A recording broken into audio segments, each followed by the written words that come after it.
Iron man के armours इतने ज्यादा पावरफुल है कि उन्हें पहनने के बाद आयरन मैन किसी गॉड तक से फाइट कर सकता है। एंड इसीलिए आयरन मैन के सारे आर्मर्स बहुत ज्यादा स्ट्रॉन्ग और पावरफुल तो होते ही हैं, लेकिन इनके साथ साथ इन आर्मर्स को पहनने का आयरन मैन का स्टाइल भी बहुत ही कमाल का होता है। आयरन मैन के पास जितने भी आर्मर्स हैं उन सबको उसने किसी न किसी पर्पस के लिए क्रिएट कर रखा है। एंड इसीलिए आयरन मैन जब भी अपने किसी आर्मर को पहनता है तब उसके हर एक आर्मर का ट्रांसफॉर्मेशन पहले वाले से काफी अलग होता है। सो इसीलिए चलिए आज की इस वीडियो के अंदर हम भी आयरन मैन के आर्मर्स के ट्रांसफॉर्मेशन की बात करते हैं और सभी आर्मर्स में से उन टॉप 10 आर्मर्स के ट्रांसफॉर्मेशन को देखते हैं जिनके ट्रांसफॉर्मेशन सबसे बेस्ट है। सो ये वीडियो काफी कमाल की होने वाली है, इसलिए आप सब इसे पूरा एंड तक जरूर देखना। और अगर आप में से कोई भी हमारे चैनल को पहली बार देख रहा है तो वो जल्दी से हमारे चैनल को सब्सक्राइब कर लेना एंड सब्सक्राइब बटन के बगल के बेल आइकन को भी ऑल पर सेट कर लेना, ताकि जैसे हमारे चैनल की कोई भी लेटेस्ट वीडियो अपलोड हो वैसे आप उस वीडियो को सबसे पहले देख सकें। बाकी अगर आपको वीडियो पसंद आती है तो आप इस वीडियो को लाइक जरूर करें एंड वीडियो को पूरा देखने के बाद आप सभी कमेंट्स के अंदर ये जरूर बताना कि आप सबको आयरन मैन के कौन से आर्मर का ट्रांसफॉर्मेशन सबसे बेस्ट लगता है। तो आइए अब हम इन सारी बातों को साइड करते हैं एंड आज की इस कमाल की वीडियो को स्टार्ट करते हैं। Number 10 mark 5 armour. तो आयरन मैन का मार्क 5 आर्मर हमें सबसे पहले दिखा था आयरन मैन की सेकंड मूवी के अंदर एंड ये आयरन मैन का पहला ऐसा आर्मर था जिसे कि एक सूटकेस के डिजाइन में कहीं भी कैरी किया जा सकता था। ये मार्क 5 आर्मर देखने में बिल्कुल एक सूटकेस जैसा था एंड इसीलिए जैसे टोनी स्टार्क ने इसे एक्टिवेट करा था वैसे ये धीरे धीरे करके टोनी स्टार्क की पूरी बॉडी के ऊपर सूटअप हो गया था। लेकिन हाँ, जब ये मार्क 5 आर्मर टोनी स्टार्क की बॉडी पे सूटअप हुआ था तब इसके पूरे ट्रांसफॉर्मेशन ने हम सबको हिला कर रख दिया था एंड वो इसीलिए क्योंकि इतना गजब का ट्रांसफॉर्मेशन हमने आज से पहले कभी नहीं देखा था।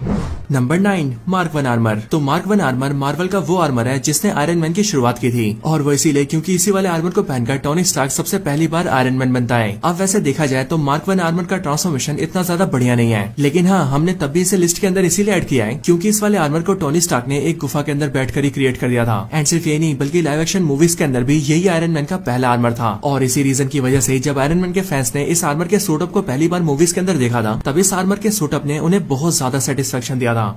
Number 8 mark 40 armour. तो हो सकता है कि आप सभी को इस वाले आर्मर का सूटअप याद भी ना हो और ऐसा इसीलिए क्योंकि इस वाले आर्मर का सूटअप सीन काफी छोटा सीन था। आयरन मैन का मार्क 40 आर्मर जिसे शॉटगन आर्मर भी कहा जाता है वो हमें सबसे पहले दिखा था आयरन मैन की थर्ड मूवी आयरन मैन 3 के अंदर एंड बेसिकली इस वाले आर्मर का अपीयरेंस भी उसी टाइम पर होता है जिस टाइम पर टोनी स्टार्क आयरन लीजन को बुलाता है, क्योंकि उन सारे आर्मर्स में से एक आर्मर मार्क 40 आर्मर यानी कि शॉटगन आर्मर भी होता है। बेसिकली आयरन मैन 3 के फाइनल फाइट सीन के अंदर जब किलियन आयरन मैन के ऊपर अटैक कर रहा होता है तब उसके अटैक से बचने के लिए आयरन मैन अपने एक आर्मर से निकल जाता है एंड बिल्डिंग से सीधा नीचे गिरने लगता है, लेकिन फिर उसी टाइम पर वो मार्क 40 आर्मर को समन करता है और फिर मार्क 40 आर्मर सीधा आकर टोनी स्टार्क की बॉडी से सूटअप हो जाता है एंड फिर इसी टाइम पर हमें दिखता है मार्क 40 आर्मर का एक कमाल का सूटअप सीन। अब वैसे देखा जाए तो ये ट्रांसफॉर्मेशन काफी फास्ट होता है, लेकिन हाँ, अगर मार्वल वाले इस वाले सीन को भी थोड़ा धीरे करके दिखा दे तो मार्क 40 आर्मर का ट्रांसफॉर्मेशन भी काफी यादगार हो सकता था। Number 7 mark 42 armour. तो मार्क 42 आर्मर हमें सबसे पहले दिखा था आयरन मैन 3 के अंदर एंड ये बेसिकली आयरन मैन का पहला ऐसा आर्मर था जो कि छोटे छोटे पार्ट्स में होकर आयरन मैन की बॉडी में कहीं से भी फॉर्म हो सकता था। बेसिकली इस वाले आर्मर को पहनने के लिए टोनी स्टार्क ने अपने हाथों में सेंसर्स को इंजेक्ट कर लिया था ताकि इस आर्मर के जो पार्ट्स है वो टोनी की बॉडी को स्कैन कर ले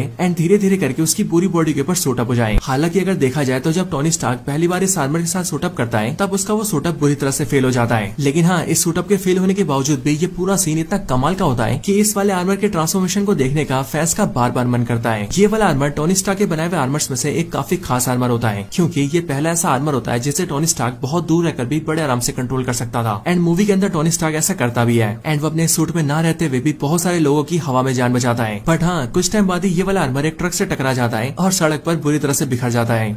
नंबर 6 मार्क 46 आर्मर। तो captain America civil war movie के अंदर आयरन मैन ने मोस्ट ऑफ द टाइम जिस आर्मर को पहना हुआ था वो आर्मर था आयरन मैन का बनाया हुआ मार्क 46 आर्मर। इस वाले आर्मर की पावर्स की बात की जाए तो ये आर्मर बहुत ज्यादा पावरफुल था, लेकिन पावरफुल होने के साथ ही एक चीज जो और भी कमाल की थी वो था मार्क 46 आर्मर का ट्रांसफॉर्मेशन वाला सीन। अब देखा जाए तो आयरन मैन ने एयरपोर्ट बैटल वाले सीन के अंदर मार्क 46 आर्मर को पहना हुआ था, लेकिन उस फाइट से पहले तक हमें इसके ट्रांसफॉर्मेशन को बिल्कुल भी नहीं दिखाया गया था। लेकिन हाँ, जब इसके बाद ही आयरन मैन अपने हेलीकॉप्टर में होता है तब उसके बाद ही वो अपने बगल में लगे हुए सिर्फ एक बटन को क्लिक करता है, लेकिन फिर वो जैसी बटन क्लिक करता है वैसे उसके बाद ही हमें दिखता है मार्क 46 आर्मर का कमाल का ट्रांसफॉर्मेशन। और एक बार पूरी तरह से ट्रांसफॉर्म होते ही आयरन मैन अपने हेलीकॉप्टर से बाहर निकलता है और फ्लाई करके सीधा कैप्टन के पास जाता है। आयरन मैन के मार्क 46 आर्मर का ट्रांसफॉर्मेशन बहुत ज्यादा कमाल का था, लेकिन मार्वल ने इस ट्रांसफॉर्मेशन को जितने सिंपल तरीके से दिखा दिया था उसे देखकर तो फैंस के होश उड़ गए थे। और हाँ, उससे भी बड़ी बात तो ये थी कि ये वाला ट्रांसफॉर्मेशन सीन बिल्कुल अचानक से आया था एंड इसीलिए इस वाले सीन को देखने का मजा और ज्यादा बढ़ गया था।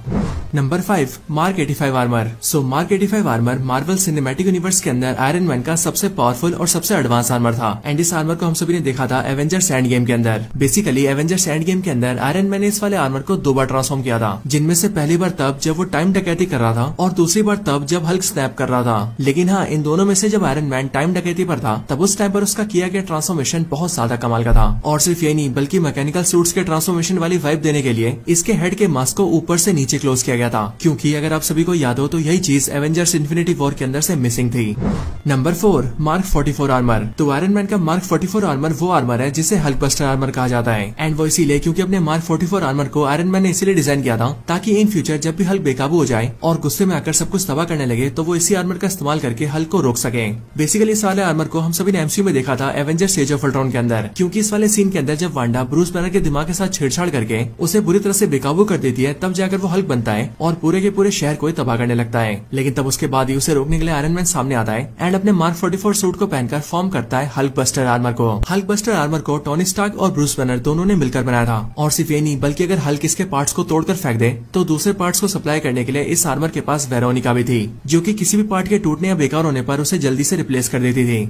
Number 3 mark 3 armour. तो मार्क 3 आर्मर आयरन मैन के आर्मर्स की लिस्ट का तीसरा आर्मर था जिसे हम सभी ने देखा था आयरन मैन की पहली मूवी के अंदर। Basically mark 3 armour iron man का पहला ऐसा आर्मर था जिसे हम परफेक्टली आयरन मैन आर्मर कह सकते हैं, और वो इसीलिए क्योंकि ये वाला आर्मर न सिर्फ गोल्ड टाइटेनियम के एलॉय से बना था बल्कि उसके साथ ही इस वाले आर्मर के अंदर ही बहुत सारे वेपन्स भी फिट थे। मार्क 3 आर्मर के ट्रांसफॉर्मेशन की बात करें तो इसका ट्रांसफॉर्मेशन मुझे वन ऑफ द बेस्ट लगता है, और सिर्फ यही नहीं बल्कि अगर इस पूरे सीन की भी बात करें तो ये सीन भी मूवी का one of the best scene था। बेसिकली इस वाले सीन के अंदर जब टोनी स्टार्क सूटअप के लिए तैयार होता है तब जार्विस मार्क 3 आर्मर के सारे पार्ट्स को एक एक करके टोनी की बॉडी में फिट कर देता है। लेकिन हाँ, इस पूरे सूटअप सीन के अंदर इस मैकेनिकल आर्मर को इतनी खूबसूरती से दिखाया गया था कि सिर्फ इस वाले सीन को देखकर ही बहुत से लोग आयरन मैन के फैन बन गए थे। Number 2 mark 7 armour. तो आयरन मैन का बनाया हुआ मार्क 7 आर्मर मेरे सबसे फेवरेट आर्मर्स में से एक है, और ऐसा इसीलिए क्योंकि ये आर्मर आयरन मैन का सिर्फ 7th आर्मर था। लेकिन उसके बावजूद भी इस आर्मर के अंदर जो टेक्नोलॉजी को यूज किया गया था वो टेक्नोलॉजी मार्क 42 आर्मर के बराबर की थी, क्योंकि जिस तरह से मार्क 42 आर्मर टोनी स्टार्क के बॉडी पार्ट्स को स्कैन करके उसकी बॉडी के ऊपर फॉर्म हो जाता था, ठीक उसी तरह से मार्क 7 आर्मर भी टोनी स्टार्क के हाथों के ब्रेसलेट्स को स्कैन करके उसकी बॉडी पर फॉर्म हो जाता था। और इसीलिए द एवेंजर्स मूवी के अंदर जब लोकी टोनी स्टार्क को उसकी बिल्डिंग से नीचे फेंक देता है तब बिल्डिंग से नीचे गिरने के कुछ टाइम पहले टोनी स्टार्क अपने सूट को एक्टिवेट कर देता है, जिस वजह से टोनी स्टार्क के बिल्डिंग से नीचे गिरते ही मार्क 7 आर्मर उसके पीछे आता है और फिर देखते देखते वो टोनी स्टार्क की बॉडी के ऊपर पूरे आर्मर को फॉर्म कर देता है। ये पूरा ट्रांसफॉर्मेशन सीन बहुत ज्यादा कमाल का होता है एंड इसीलिए मार्क 7 आर्मर के ट्रांसफॉर्मेशन वाले सीन ने हम फैंस को, नीचे खड़े इन सभी लोगों को और यहाँ तक कि लोकी को सभी को हैरान करके रख दिया था।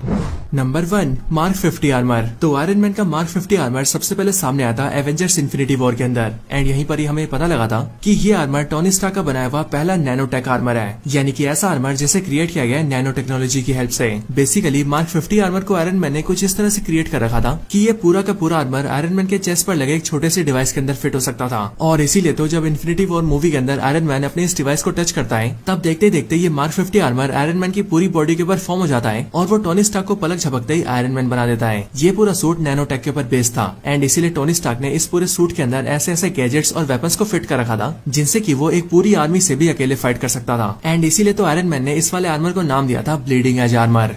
सो दोस्तों, ये थी वीडियो आयरन मैन के टॉप 10 आर्मर्स के ट्रांसफॉर्मेशन के ऊपर। वैसे आपको ये वीडियो कैसी लगी मुझे कमेंट्स के अंदर जरूर बताएं एंड अगर आप सब किसी और टॉपिक के ऊपर वीडियो देखना चाहते हैं तो आप उसके बारे में भी कमेंट बॉक्स के अंदर कमेंट जरूर करें। बाकी वीडियो पसंद आई हो तो इसे लाइक जरूर करें एंड अगर आपको वीडियो पसंद आई हो और आप हमारे चैनल की ऐसी और भी कमाल की वीडियोस देखना चाहते हैं तो हमारा चैनल आप सबके लिए ओपन है। आप सिंपली चाहिए और हमारी वीडियोस को चेकआउट करिए, और मुझे उम्मीद है कि आपको हमारे चैनल की सारी वीडियोस बहुत पसंद आएंगी। सो इसीलिए वीडियोस को एक बार चेकआउट करना तो बनता ही है। तो बस आज की इस वीडियो में इतना ही। इस वीडियो को यहीं पर एंड करते हैं। मैं मिलता हूँ आपसे ऐसी किसी और बेहतरीन वीडियो में, तब तक के लिए गुड बाय।